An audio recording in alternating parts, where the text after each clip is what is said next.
Hello, everyone. I am Dr. Kwame Akoto, a board-certified family physician practicing at Kaiser Permanente in the Baltimore region.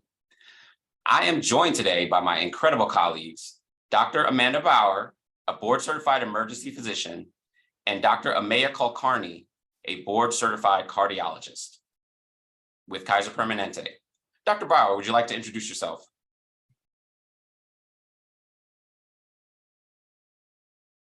Dr. Bauer, I believe you're on mute. That would help to unmute first. I'm Amanda Bauer. I'm an emergency medicine physician practicing in the urgent cares in our Baltimore region. I'm also the chief of our acute care services in Baltimore. I've been with Kaiser Permanente for a little more than 10 years and I've really enjoyed it. I'm very excited to be able to share with all of you today CPR and AEDs, a way you may be able to help save a life yourself. Thank you, Dr. Bauer. Dr. Kulkarni, can you introduce yourself? Sure, I'd love to. My name is Dr. Amaya Kulkarni. I'm an interventional cardiologist based out of the Tyson's Corner office, and I'm the chair of the MathMG Cardiovascular Institute. And I've also been with Kaiser Permanente for about 10 years, and it is one of my favorite things to teach people CPR, so I'm super excited about this hour. Thank you so much, Dr. Kulkarni. So thank you, everyone, for joining us today. Happy Valentine's Day. It's a perfect time to talk about all things heart-related. It's also National Heart Month. We are very excited to be talking to you today about CPR and AEDs, two potentially life-saving measures you can take if you see someone who is suffering from cardiac arrest. Cardiac arrest has been all over the news this year, so we want to make sure you are equipped with the latest knowledge about what to do if someone is experiencing cardiac arrest. If you are watching live, please post any questions in the comments and we will answer them live. So why don't we go ahead and jump right on in. Dr. Kulkarni, can you tell me, what does CPR stand for and when do we use it? Sure. So CPR is cardiopulmonary resuscitation. And we use it when the heart stops its ability to provide oxygen to the rest of the body. So anytime the heart is not able to provide oxygen to the rest of the body, and as a result, the body functions stop, CPR is a tool that can be used to preserve that flow. In general, though, anytime you see somebody that's down, you should think about CPR. Thank you. How do we know if somebody is suffering from cardiac arrest? Is it different than a heart attack? Great question. So it's definitely different than a heart attack. Sometimes a heart attack can cause a cardiac arrest, but the best way to figure out if somebody is having a cardiac arrest is to start by the first step of CPR, which is tap them on the shoulder and say, "Are you okay? Are you okay?" If they don't respond, you can check for a pulse, and that tells you whether they're in cardiac arrest or not. And that's the beginning. Who does cardiac arrest affect? Are there any risk factors? Is it more likely to happen if somebody has an existing heart condition? Yeah. So the answer is yes and no. Certainly, if you have had a heart attack or cardiac arrest before, you're at higher risk for having this happen again. And so folks who have somebody in their family who's had a heart attack or cardiac arrest or some of the other heart conditions that can predispose to cardiac arrest, you want some awareness about that. But I mean, we learned on Monday Night Football not a month ago that it really can be unpredictable at times. There are times when somebody who appears the paragon of health actually has a condition that can cause cardiac arrest. So sometimes it's predictable and sometimes it's not. All right, so why don't we switch over to Dr. Bauer? Can you tell us a little bit, if someone is experiencing a cardiac arrest, what are the first things we want to do? As Dr. Kulkarni mentioned, the first part of CPR is checking if someone's okay, if they're responsive. The first time I actually saw this, I was in high school, and we had someone collapse, a man collapse on the track, and my track coach went over and kind of shook him, checked if he was okay, and he wasn't. He wasn't responding. He had someone go call 911 and started CPR. And it was the first time I'd ever seen that or been exposed to that. And it was a little bit scary, I will say. When this happens, it is frightening. And in this case, it was really an amazing recovery. This man ended up doing just fine. So my coach actually saved his life. That's an amazing story. How does CPR actually help a person in cardiac arrest? Yeah, it's kind of an amazing thing that we're able to pump for the heart in a sense. So the CPR is keeping the blood and oxygen flowing to organs in the body. So by doing CPR, we preserve the brain function. We preserve the liver, we preserve their vital organs so that when we get definitive care, they can come back to being themselves, which is really incredible. All right, so can you tell us, how do we actually perform CPR? One of the most amazing things is how easy this is. It can be done by anyone, by children, even teenagers can do this and can teach this. So we'll show you just a brief video, but you can learn to do CPR in under 2 minutes. If you see a teen or adult suddenly collapse, it is important to act fast. Helping to save a life is easier than you might think. Just start hands-only CPR. The first step is to ask someone to call 911 and to get an AED, or call 911 yourself and put your phone on speaker mode so the operator can assist you. Then get directly over the victim. Put the heel of one hand in the center of the chest and put your other hand on top of the first. Then push hard and fast in the center of the chest until help arrives. It's important to push, giving 100 to 120 compressions per minute, which is about the same tempo as the song Staying Alive, or the rate of music you're listening to right now. Let's hope you never have to use hands-only CPR, but know that CPR combined with using an AED provides the best chance of saving a life. If possible, use an AED every time you provide CPR. Again, if you see a teen or adult suddenly collapse, don't be afraid to start hands-only CPR. Thank you for that video. All right, so tell me, Dr. Bauer, how deep do you actually press? And is there a difference between adults and children? There is actually a bit of a difference. For adults, it's about 2 inches. For children, it's more about 1/3 of their chest depth. But it is more than you think. It is a strong compression. All right. Dr. Kulkarni, how long do you perform CPR? And what do you do if you get tired? Both great questions. And, so you perform CPR until the person comes back, until they recover their own ability to perfuse their brain or help arrives. So if the professionals get there, obviously they're there to sort of do a job. And so that you can step away at that point. Getting tired is actually a real concern, especially if you're in a place where you may have to do it for more than a couple of minutes. Obviously, you should do it for as long as you can. But one of the techniques we teach people is, if you're in a crowd, if there's more than one person, you should alternate doing it 2 minutes at a time. So you don't spend any more than 2 minutes doing CPR, and then somebody else takes over for you. And that way you can sort of, do CPR for a prolonged amount of time if you need. I also want to just, I want to say that, sometimes Amanda mentioned a really great point about adults and children can do CPR. Sometimes we think, a 7th or an 8th or 9th grader may not be able to sort of manage the sort of challenge of CPR. But the reality is that, in the state of Virginia, for example, all children learn CPR before they graduate high school. And most kids over the age of 11 or 12 have the strength to be able to do it. So really understanding and learning how to do it is really important. And I was telling you guys earlier that my kids, one of whom is not quite 11, is not strong enough to do CPR, but she's strong enough to know she's smart enough to know the steps, right? So if she is in a situation where CPR needs to be performed, she can still instruct somebody who doesn't know. So it's still powerful to know the steps, even if you can't do it. So. Yeah. Excellent. Thank you for that information.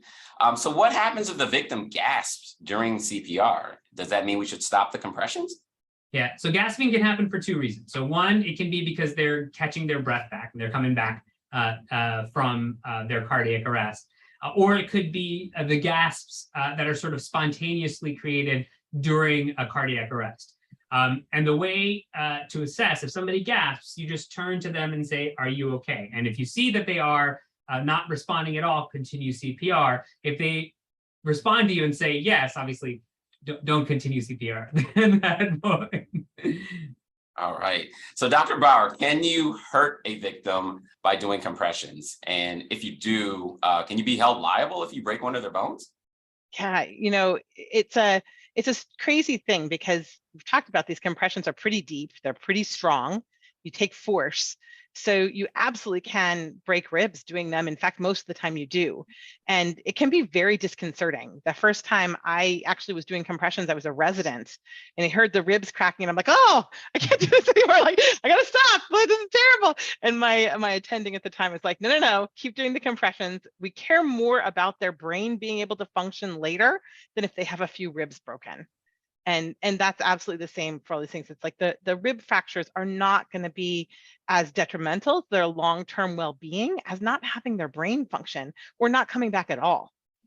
So this is really an important thing that we do, and to understand that there can be some, you might hear ribs crack, it might feel funny, and that is still okay. As far as can you be held liable for it, this is, you're acting as a good Samaritan. This is not something you're going to be held liable for. Okay. Well, what about mouth-to-mouth resuscitation? How do I do that? And should I do it? So we have kind of changed recommendations over time, and we're not recommending this mouth to mouth. They're finding that the compressions themselves, the hands-only CPR, is very effective at maintaining the blood supply and oxygenation to the brain and to the organs. And there's also a barrier, because again, if you're thinking about like, how do I do mouth to mouth? What do I need to, what equipment do I need? How am I supposed to do this? It might make there be hesitation. And what we know leads to the best success and to people recovering as themselves, it's getting that hands-on CPR started effectively and as soon as possible. All right. So Dr. Kulkarni, do you think people should take a class in CPR? And how do they sign up? So I think the decision to take a class in CPR or not depends on what your goals are.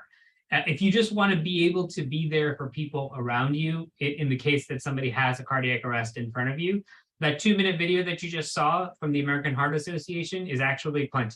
Those are the rules. If you know how to do those 3 steps, then you will likely save a life in that circumstance. If you're in a circumstance where there is value for you to know all of the other parts of basic life support, clearing an airway or some of the other elements that we consider, then there are great classes to take. I actually think the American Heart Association has probably the best classes out there. Those are the classes that we take as healthcare professionals. Anyone can sign up for them. So if you're interested in that class, I think that that's probably the best, most rigorous way to learn all of the tools of basic life support. But I want to emphasize, if to learn bystander CPR, all you need is 90 seconds to watch that video, and you know everything you need to know to save a life. All right. So let's shift gears to an AED. Dr. Kulkarni, what is an AED and what do we use it for? So an AED is an automatic external defibrillator. And there are a specific set of electrical rhythms in the heart. When you get these specific electrical rhythms, giving an electrical shock to the heart immediately will actually restart the heart. You can think of it as like the circuit breaker. If your power goes out, you do the circuit breaker and then power comes back. That's essentially what you're doing. You're electrically resetting the heart. And you've probably seen these in movies or on TV with the paddles and the professionals who come in and they charge and clear and then and shock the patient. That is a defibrillator. And in the sort of the medical professionals realm, we use not automatic defibrillators because there are specific things we need to consider. But somebody's invented this really great tool where you stick the pads on the patient and it measures the electrical rhythm and then decides whether a shock is needed and does everything itself. So that's what an AED is. So what's the difference between an AED and CPR? Great question. So CPR is getting blood flow to the brain. So that's the actual manual compression. You're doing the work of the heart. An AED is something to electrically reset the heart so that the heart can do its own job again. All right. So how would I know if someone needs assistance from an AED? Oh, this is so easy. All you have to do is put the pads on, just follow the instructions on the AED. If you have a device available to you, you just grab the device and it says step 1, you put the pads on the patient, that's what it says, and then you stand clear. The computer does all the work. It tells you whether you need a shock or not, and then it tells you how to shock. You just follow the instructions on the device, and that's it. You don't have to know anything about the electricity. Okay, so Dr. Bauer, if I'm using an AED, do I have to take off a person's clothes? So you don't have to take off all of a person's clothes, but you do have to get clean, dry skin for the attachment of the leads on the chest, on the sides of the chest. So it does, require sometimes removing some of the clothing off the chest, and including it might require removing a bra. All right, so the shock, can it actually hurt the person using it, or can it injure the victim any further? So as long as you're following the instructions from the AED, there's no danger to be had from this. And it's very clear cut. It will tell you, hands off. It'll tell you how to apply the shock. So it is actually a very safe device. And do you have to give CPR after the shock? This is another beauty of this. It will tell you as well. And generally you do resume CPR after the shock, but the AED will tell you. It will literally tell you each step and everything to do. That's great. So what if I'm in a school or an office? Where would I find an AED? So it's very different everywhere. So one of the best things you can do is familiarize yourself with the location of AEDs at the facilities you tend to use. Like I know where the AED is at my gym. I know where it is in my parking garage. We even have them at the medical office buildings, in addition to our more serious versions in the back. All right, so why don't I actually show everybody what an AED looks like? So I'm going to turn off my background here and show you this AED that we have here and kind of walk you through some of those steps that they just went over. So this AED actually has a nifty little card that just tells you the 3 simple steps. You turn on the AED with the power button. Usually this is green, and then you'll see it says to put the pads on a bare chest that's clean and dry, and then it'll tell you what to do. Just follow the instructions. So I'm actually going to turn this one on here. Call for help. So this one lets you know. Follow instructions to apply pads. So you're going to call for help, and then it Remove has clothing from patient's chest. a nifty little video here. So, Locate pads package in back of AED. so on this one, the pads package is right back here. So Tear open pads package. I'm going to tear that open. Peel adhesive pads from blue liner. Apply pads to patient's bare chest as shown. So I'm going to take these pads off. I'm obviously not going to shock myself, but Remove the clothing pads from actually usually patient's have chest. a nifty little picture on there. The first Locate pad goes on the pads right package side back below of AED. the clavicle. The second pad goes on the left Tear side open pads package. below the armpit. Peel adhesive pads from blue liner. And what it'll do is just walk you through the steps that they just went over. Apply pads. If it to believes patient's there's a bare chest shockable as rhythm, shown. then you'll say it here, apply shock now. You want to make sure you look up and Remove down the body clothing of the from victim, make sure no patient's one's chest. connected to the victim, and just ask them to clear away from the Locate victim. pads package. And then you in just back click of the AED. nifty little button here that says shock, and then it'll tell you what to do after Tear that. On open this one, it pads usually says package. go back to doing CPR. Peel adhesive pads from So I'm blue gonna- powering on. Turn that off. We're gonna jump right back into it.